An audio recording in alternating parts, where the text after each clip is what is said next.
What is up, YouTube? My name is Lobo. For all who don't know, this is my third attempt at recording this video, and usually that seems to be like the sweet spot number for me, so hopefully we can get this ball rolling. Um, it did just occur to me that I'm almost dead, and I haven't put in my bank pin yet since I've logged in, so that's kind of a pain in the ass. Looks like this is going to be a complicated video. I like to record like 20-minute videos if I can, but I guess we're gonna have to keep this one short and sweet, which is fine because I'm just trying to get back in the habit of making videos. I've been really busy with work lately. Um, I actually wound up calling out today because they were like not respecting my boundaries with my curfew. So I have a curfew where I live. I have to be home at 11 on weekdays and 1 in the morning on weekends, which I think is fairly reasonable. And, there's a lot of like logistics that go into that. And, I don't want to take up too much time talking about it, but basically, most restaurants would understand that and it would be inconvenient, but they would find a place for me. And that's usually like what they call like a mid shift. Like I'll just work until before close and then go home before close, which ideally they want an opener and a closer. Like there's usually not too many mids, but there is a name for it. It is a thing that people do. So it's just been causing a big conflict at my job, the fact that I have to like be home before the restaurant closes. And I know it's not like the best coping skill, but my logic was like, look, I'm just gonna call the fuck out and prove a point to them that like I don't like my most important priority right now is to stay where I am, remain compliant, and like follow through with all the boundaries of my probation. I actually got a call from my PO today, or yesterday rather, saying that there was a mistake. I'm not off parole until I'm officially sentenced, and I haven't been officially sentenced yet. So it's like this big giant pain in the fucking ass. So like long story short is like I need to hunker down and be more clear with my boundaries, and I don't know, I just panicked and was like I'm just not going to work today. I'm covering a shift, and if you guys aren't going to respect my boundaries, I'm not going to respect like covering shifts for you. But yeah, I had like a really cute segue in mind the first time that I recorded this video, but we're on like the third attempt, so I've kind of lost the segue. But essentially, um, I've been working in restaurants since I was like about 16 years old, and that is because I was emancipated. I thought that would be something that some people might find interesting, and not a lot of people know about. And I figured we'd like make a little story time about like me getting emancipated as a minor, what that looked like, like what that is, and just, tell a little bit about my life story while I chill and play some video games. And then after that, I'm gonna bank and then record another video where I just do a little vlog kind of thing and tell you what's going on my accounts and what you guys have missed in the past couple days. Um, Yeah.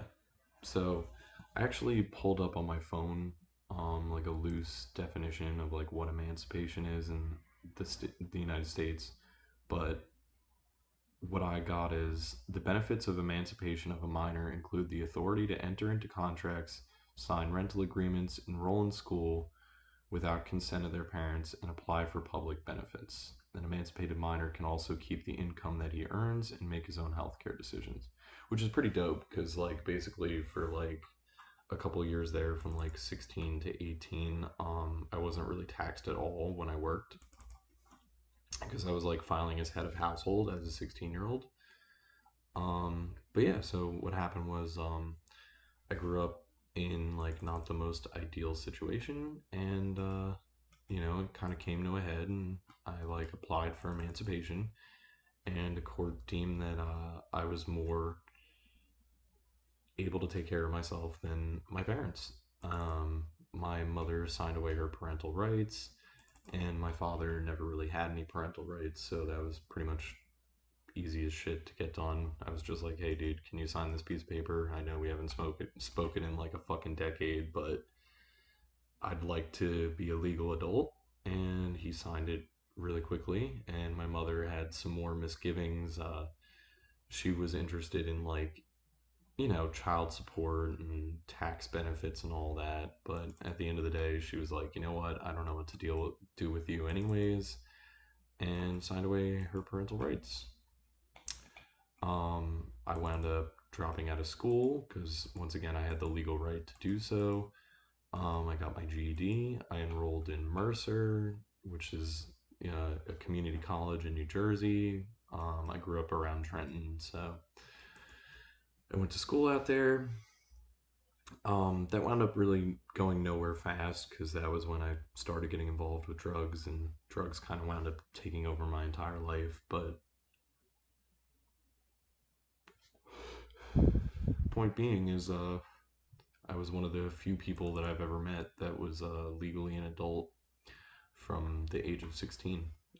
Um, it didn't really look very different, to be honest with you. Like it said on the internet, like, I had rights to like apply for financial aid and all that stuff. So I did use that to go to school for free, but I kind of supported myself by like selling pot the majority of my life, pretty much until I got in legal trouble. And then that was when I decided to turn my life around.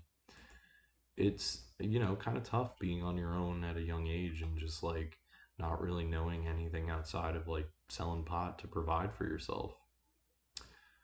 Fuck, now that I'm saying all this, I remember my segue. My segue was that I've been working in the restaurant industry for a really long time. I think that is what I said. I don't know. I'm all over the place today. And, I record these in one shot. Like I said, I don't really feel it necessary to fucking reshoot these anymore than, if there's a long pause or, I make a really critical error or divulge information that I'm trying not to divulge. But yeah, you know, it's been weird, man. It's been weird. It's definitely been weird. Um, I've pretty much lived on my own since I was a kid. I did crash with my parents intermittently, pretty much up until like I think 21. Like I would kind of run away, go live with whomever because I had the legal right to do so, and then eventually that would kind of burn to the ground, and then I'd come back to my parents for a month or two, and then leave again, and it was just like a never-ending cycle. That's kind of one of the reasons that I decided to get my life together. Um, when I got arrested this last time, I reached out to a friend of mine who's a lawyer, and he's very successful and he's good at what he does. And he talked to me and he was like, "Look, dude, like basically just because of how much work is involved, if you cut me a $2,500 check, I'm pretty confident that I could keep you out of prison and get this off your record." And I called another friend and I was like, "Hey, our mutual friend said that it's going to be 2,500 to beat this case, and I'm not sure what I'm going to do." And he was like, "Well, I could always get you a job at my place and you can kind of crash in my car and shower in my house, and it'll only take you a couple weeks to save up for the lawyer." And I was like, I just really don't feel comfortable doing that. And then he was like, "You know what, bud, like we've been friends for like 20 years now. I'll just pay for the lawyer."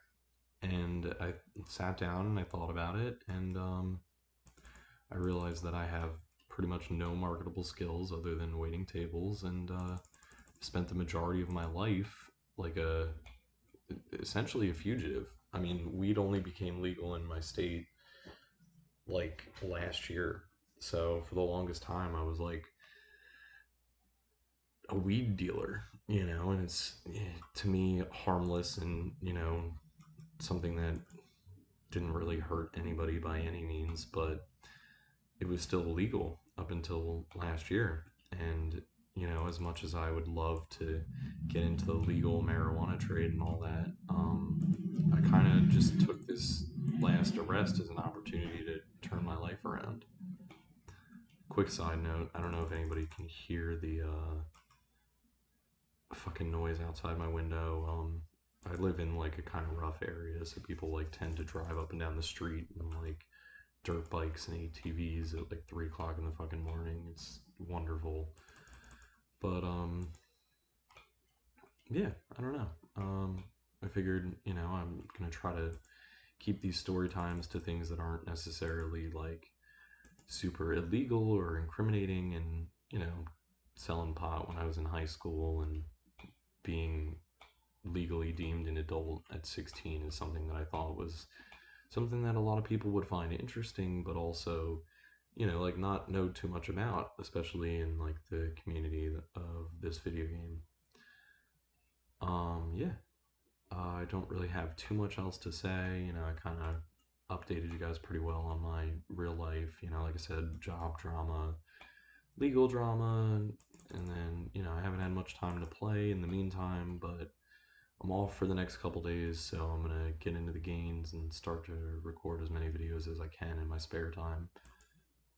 But yeah, thanks for watching, guys. I noticed that last I checked, I have two subscribers and a couple of views, which is really awesome. So if you guys do enjoy my content, or find these videos interesting, try to pass them on to people that you know, and just you know try to help me stay afloat.